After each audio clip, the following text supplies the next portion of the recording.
कहाँ के पोकी सड़किया उजड़ा छने दुकान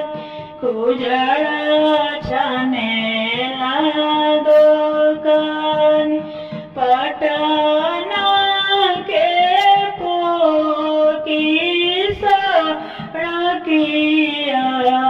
उजड़ा छने दुकान उजड़ा छने दुकान घोड़ावा चढ़लो अइले कौन बाबू करे लगले नारियल के मोल करेले सेउआ के मोल करेले शरीफावा के मोल हाले होले तौल भैया गुजरावा भइले अरघिया की बेन भइले अरघिया की बेन हमारिया भूखल बड़ी छठिया करेली छठी के व्रत हमारिया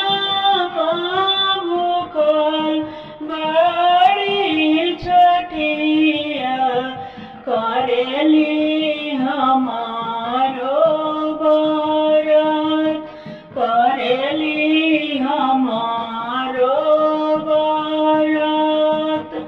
नरियरवा से ली अरघिया लाए है आदित मल से बुहार लाए है छठिया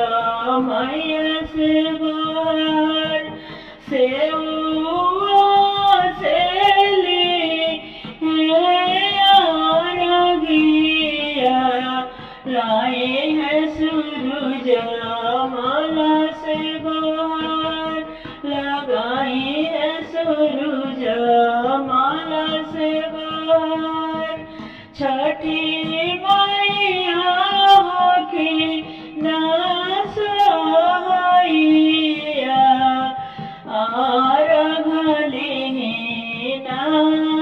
आरघलिहीनामान आदित माला की नासहाइया